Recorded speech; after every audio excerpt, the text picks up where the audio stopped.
Malam ini aku sendirian lagi. Suamiku tidak di rumah. Anak-anakku juga tidur di rumah neneknya. Rumah ini terasa sepi dan ngelangut. Rumah sebesar ini semakin sepi bila sudah malam menjelang. Aku merasa kesepian dan nelangsa. Sudah pasti malam ini suamiku di rumah Narti, wanita simpanannya, yang sebenarnya kami masih satu kampung. Sedangkan anak-anakku, Wahyu dan Ratih, lebih suka tidur di rumah neneknya daripada tidur di rumah menemani aku. Selesai makan, aku duduk sendiri, nonton TV sendiri, sholat sendirian.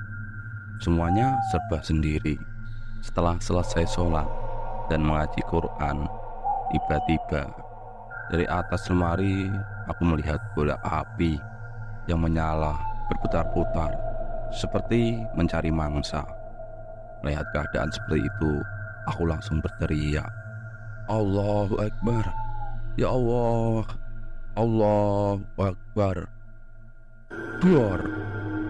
Seketika bola api itu meledak, mengeluarkan asap hitam, kemudian sirna dari pandangan mata. Jantungku terasa berdebar-debar kencang. Hatiku bertanya, apakah ini gerangan? Apakah itu tadi? Makhluk apa itu? Kemudian aku teringat oleh omongan Bu Wati.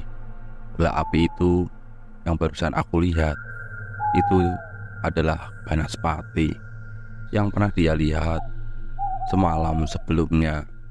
Dan paginya ia langsung sakit dan tidak berapa lama kemudian meninggal dunia.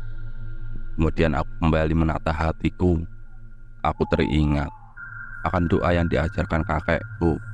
Kemudian aku membaca doa-doa, ayat-ayat Tuhan. Aku baca ayat kursi dan 3 kul. Kemudian aku tiupkan di telapak tanganku dan aku usapkan ke seluruh badanku. Tidak lama kemudian aku tertidur. Dalam tidurku aku bermimpi yang seperti di hutan. Aku tersesat. Hutan itu sangat lebat. Tidak ada siapapun di sana. Dan rumah pun tidak ada satupun. Aku merasa takut karena sepinya tempat itu. Tiba-tiba di depanku muncul seekor ular besar seperti kobra yang lehernya bisa mekrok, yang besarnya seukuran kambing, yang seperti marah berdiri menatap aku tajam. Lihat taringnya dan air liurnya yang menetes, yang sudah siap menelan aku. Aku ingin berlari, tapi tidak bisa. Kakiku seperti tertancap ke dalam tanah. Kemudian aku hendak dipatu ular itu. Mulutku langsung berucap, La haula wala quwata illa billah. Aku berteriak sekencang-kencangnya dengan memejamkan mata. Spontan, tiba-tiba aku terduduk dan terbangun dari tidurku. Sepertinya aku mengalami mimpi buruk atau disebut tindihan. Kemudian aku berucap istighfar berulang kali sebanyak-banyaknya. Kemudian aku melanjutkan tidurku kembali dan berganti posisi. Karena masih mengantuk, tidak lama kemudian aku sudah tertidur kembali. Dan tidak lama aku sudah bisa melihat ada seseorang yang berdiri di hadapanku. Ya, itu Narti. Narti, simpanannya suamiku, sudah berada di depanku, yang sudah marah-marah kepadaku sambil menunjuk mukaku, berkata kalau aku tidak bisa memisahkan kamu dan suamimu, jangan panggil aku Narti. Ingatlah, kalau aku tidak bisa membuat kamu mati, aku jadikan kamu bunga ranjang. Aku tidak berbicara sepatah kata pun. Pikiranku melayang kemana-mana, namun aku tetap berpikir sehat dengan nalar dan budi. Orang ini benar-benar menantang aku.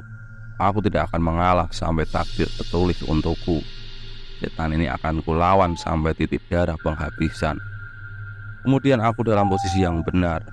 Insya Allah Gusti di pihakku. Hatiku berbisik sendiri begitu. Tanpa bicara, setan perempuan itu aku hampiri dan aku pukul kepalanya sampai jatuh terjengkang. Terlihat dia meringis kesakitan. Tiba-tiba tubuh Sinarti itu meliuk-liuk dan lidahnya menjulur dan kepalanya bergeleng-geleng ke kanan dan ke kiri, dan kemudian berubah menjadi ular besar. Kembali pipinya mekar dan menampakkan gigi taringnya yang besar itu dan panjang, dan sudah bersiap menelanku hidup-hidup. Namun seperti ada kekuatan yang membuat aku tidak gentar sama sekali. Kemudian aku membacakan doa Al-Baqarah yang kuhafal. Terlihat ular itu seperti kehilangan kekuatannya.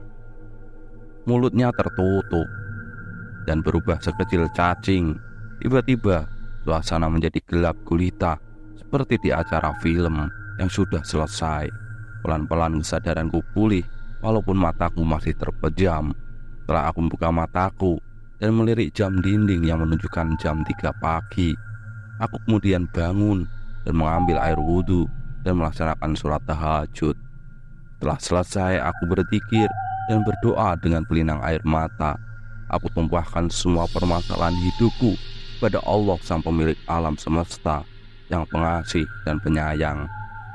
Memang beberapa tahun terakhir ini hidupku penuh masalah yang aku rasakan berat sekali.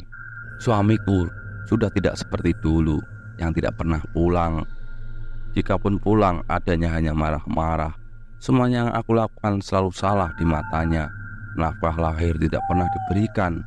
Aku harus mencari sendiri, dan nafkah batin pun tidak pernah ia berikan sama sekali, dan tidak pernah setor kepadaku, yang semakin membuat hatiku sakit dan berterus terang. Ia mengatakan mencintai Narti, janda anak 2 yang sama sekali tidak cantik lahir maupun batin.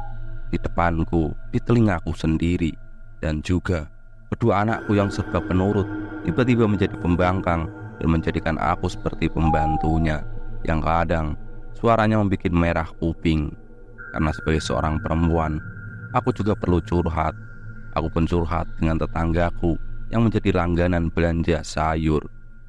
Bu Tati namanya, malah memberikan saran yang tidak baik. Dia berkata, paling suamimu dan anak-anakmu itu diguna-guna oleh Narti. Umpamanya aku yang mengalami, sudah balas itu. Kalau mau, kamu pergi aja ke dukun, buat aja Narti yang gatel itu jadi gila. Astagfirullah, batinku. Saran kok gak solutif gitu. Aku tidak mau. Lebih baik aku minta kepada Allah saja. Insya Allah pasti diberikan jalan yang lebih baik, tidak menyimpang dari ajaran agama. Batinku berucap, betul sekali. Pas hari Sabtu sekitar jam 10 malam, saat aku nonton TV sendirian, ada sebuah acara pengajian yang tayangannya sangat persis seperti yang kualami. Kok kebetulan sekali, dari tayangan televisi itu aku benar-benar laksanakan air yang untuk minum sehari-hari untuk satu rumah. Aku bacakan Al-Fatihah, ayat kursi 3 kali, kemudian ditiupkan. Itu juga di semua masakan yang kuhidangkan. Setiap hari di rumah tidak berhenti aku bacakan Al-Quran. Surat Al-Baqarah aku baca setiap 3 hari sekali untuk memagari rumah. Karena setan harus dilawan dengan Al-Quran, jangan dilawan dengan setan juga. Semuanya terbukti. Anak-anakku kembali seperti sedia kala, menjadi anak-anak yang penurut dan soleh-soleha. Dan suamiku kembali meminta rujuk karena ia tidak merasa menolak istrinya. Sepertinya ia tidak sadar mengucapkan kata-kata cerai. Nafkah lahir dan batin kembali full, malah berlebihan. Subhanallah, alhamdulillah. Keluargaku kembali menjadi keluarga sakinah, mawadah, warohmah. Dan akhirnya Narti terkena penyakit aneh yang tidak jelas penyakitnya apa itu. Ia selalu keluar masuk rumah sakit. Semua hartanya habis untuk berobat. Katanya ia merasakan dadanya sesak nafas, seluruh tubuh panas dan gatal-gatal. Perutnya pun menjadi bengkak. Hasil dari diagnosis dokter katanya komplikasi. Yang belum jelas apa nama penyakitnya. Bahkan dukun dan obat-obatan tradisional sudah dicoba, tapi semuanya nihil. Mbak, aku minta maaf ya. Aku ngaku salah sudah mengganggu pernikahan kalian. Sambil mengajak salaman dengan wajah yang pucat, aku meraih tangannya dan berkata, "Semoga lekas sembuh ya Nar. Yang sudah biarlah terjadi. Kita lupakan saja. Mari kita buka lembaran baru." Kemudian aku dan Bu Tati berpamitan pulang. Sepanjang perjalanan, Bu Tati bercerita bahwasanya tadi ia melihat ular besar sekali di bawah ranjangnya Narti.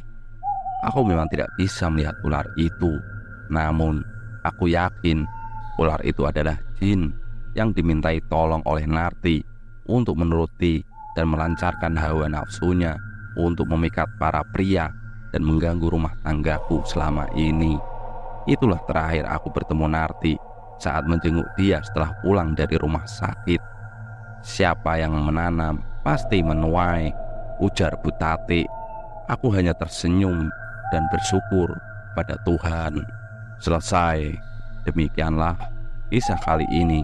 Semoga bermanfaat dan menghibur sahabatku semuanya. Saya beserta jajaran direksi yang bertugas pamit undur diri. Sampai jumpa. Wassalam.